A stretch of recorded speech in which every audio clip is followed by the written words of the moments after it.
I'm Stephen Warner-Jones. I'm the security specialist here at the university.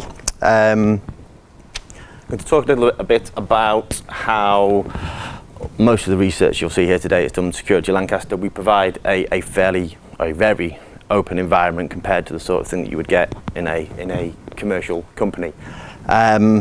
This offers some specific security challenges, and I'm going to go through some of the practical measures that we do to try and support that open environment and still have some level of security. I'll say some level. Who are we trying to protect? I would like to say there are two types of internet user. There is a personal user, there is a Lancaster University user. And we would bias our efforts, we would protect our university users.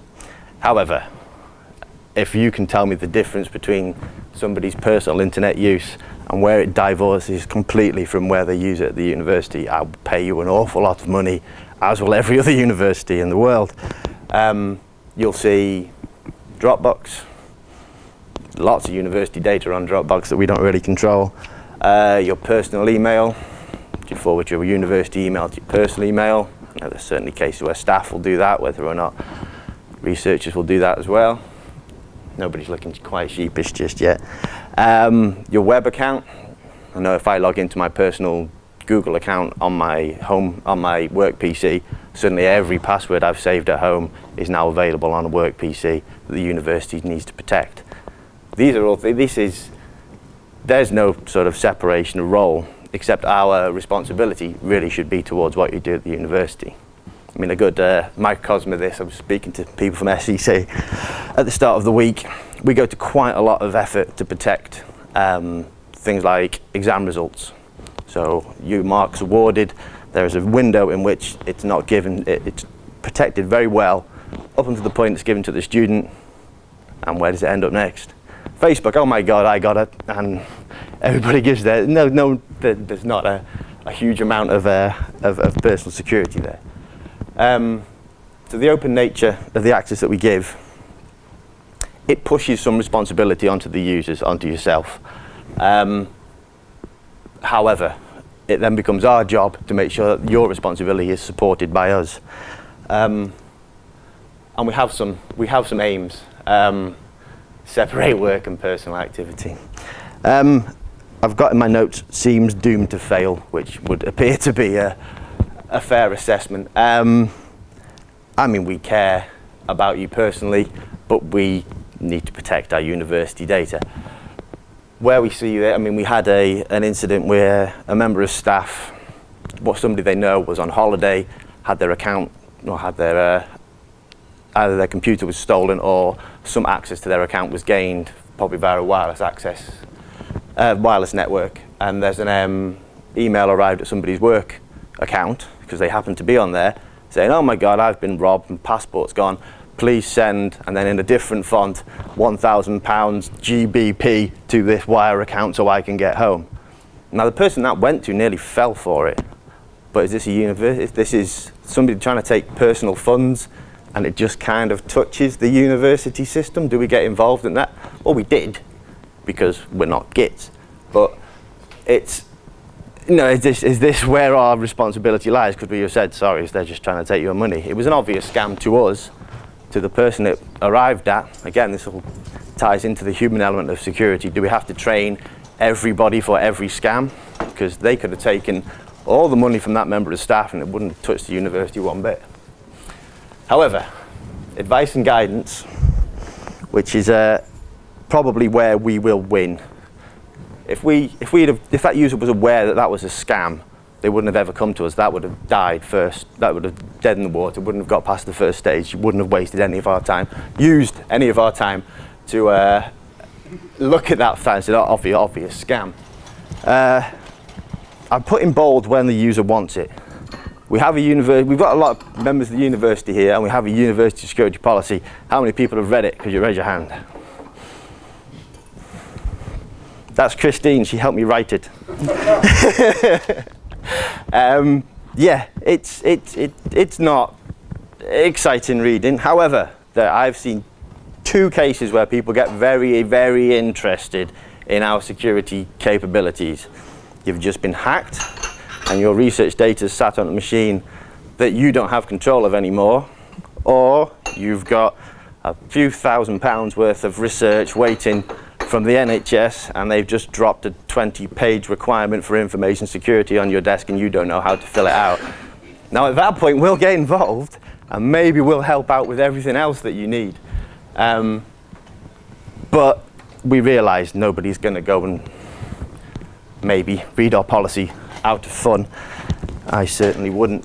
And when we get to preventative technical measures, in this open environment, you've seen just this morning how many different things are going on our network. If I plug an IDS or an IDP into this network, which I have done, you generate false positives. That's what you do. You have completely open access inbound, so every failed attack appears on an IDS. Do I react to that? Do I react to every scan? If I have an SSH server open on the university network, I'm expecting 2 to 3 scans for my SSH password a day. Put one on there with root and root as your password. There's some people smiling. This does happen, surprisingly. You've got an hour, 2 if you're lucky, before that box is no longer yours. So yeah, there's very little we can turn on this network that will automatically block bad traffic, because a lot of what you're doing here to get some real decent research value is bad traffic as an IDS would see it. So what we do, preventative controls, nothing will stop an attack from happening as it's happening. We simply don't have the technology. So what we do is we attempt to bundle you into a little package of access that we can apply some sort of security to. Now, most people have had to deal with PASS at some point. You have to register your devices. I know it's a bit of a pain. It's very useful for us. You appear as a group of network privileges that we can revoke or change as and when required, and a little selection of the devices you've decided to put on the network. Unless, of course, you plugged a switch into the network and then plugged 20 devices into it. Of course, nobody would do that. So what you would look like to us, this is my account. These are my privileges, and this changes what I am on the network. So wherever I plug in, I get a specific level of access which I can take away or I can alter. So if in the case of an incident, suddenly if it involves me, that's the first one that goes. Computer emergency response group, there's a lot of access there. And carefully obfuscated, because I know the sort of people you are my actual network devices down there. Again, any of those I can change the network presence of, I can remove completely from the network. And this changes the way that anyone who may have been involved in a security incident here a few years ago, we'd have found you on the network. We'd have found the MAC address of the device that was involved on the network. We would have known who that was, and we'd have killed the switch port. Now I'm betting anybody here whose switch port dies on their computer, if they don't know it's compromised, will do this and put it into the one next along. So we'd chase that, and then that as well, bugger. So they'll go somewhere else, or they'll connect to the wireless, and you would spend literally hours. You're trying to follow an incident, and you're simply chasing somebody around the university who's finding more and more ways to connect and carry on spreading that virus or that worm. So what we can do here is we can chop that access. You can't speak out, you can't carry on doing the harm, but the second you connect, the only web page you get is, "You've got a virus, please come and see us, don't try plugging this in anywhere else." It actually gives us that level of control. So I'll call it preventative. The information gathering is preventative. It's there to facilitate response. The other things we can do, as I say, we are under constant attack. You put something that's automatically exploitable out on an open network connection on the university, you've got minutes before something will find it. If you put something, so root and root, dodgy SSH password, default passwords, you've probably got a couple of hours. Surprisingly, Windows Firewall does very well. You can leave that on for years and nobody tickles it. Of course, if that changes, half the university goes over, but there we go. So what we can do is we will scan you, not as well as I'm not CREST certified, But we can pick up on any of the obvious stuff. So if you've got a whole bunch of services that need to be open, don't need to be there, we'll pick up on that.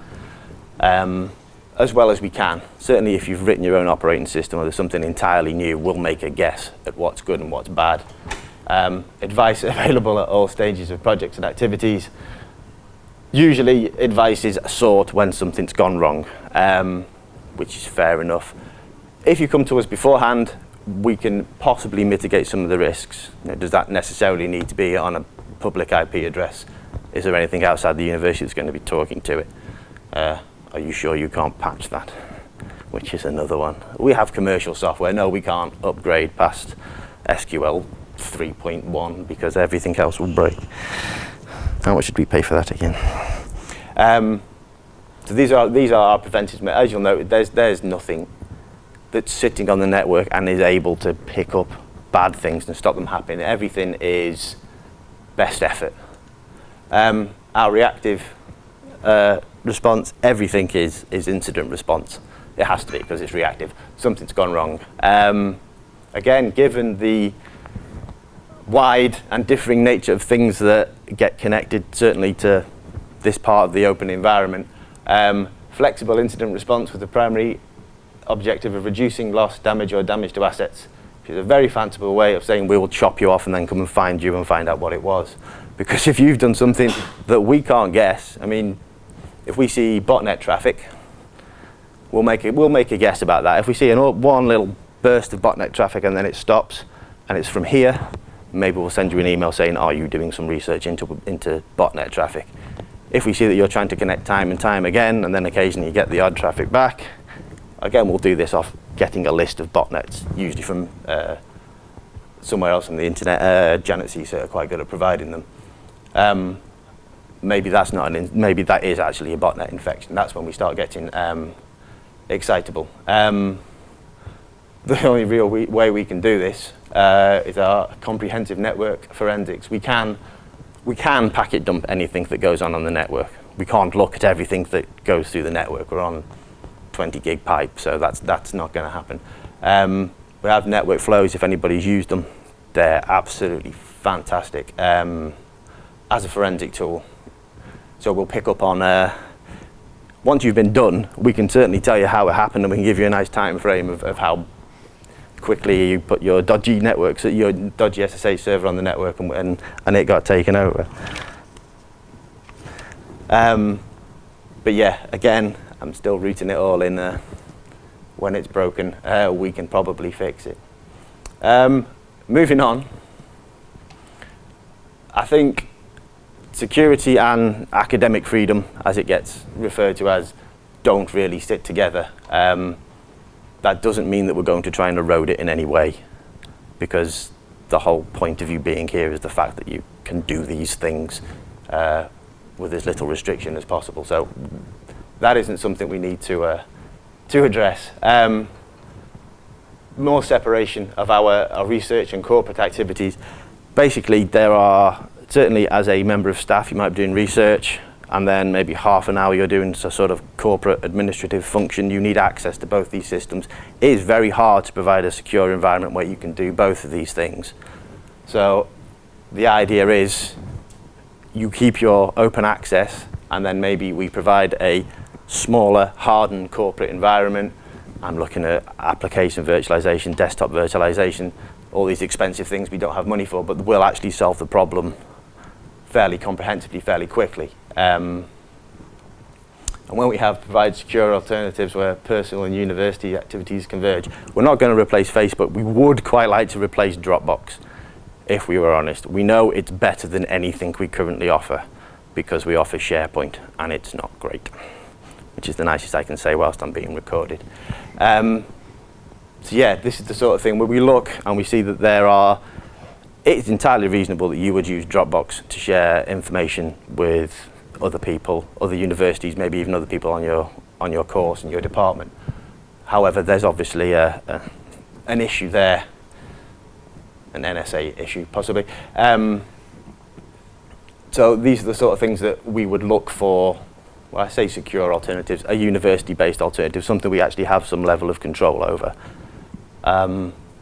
So if anyone's research is pointing towards these directions, we'd be very interested to hear. And that's the end. So thanks for listening, unless there are questions. Time for that?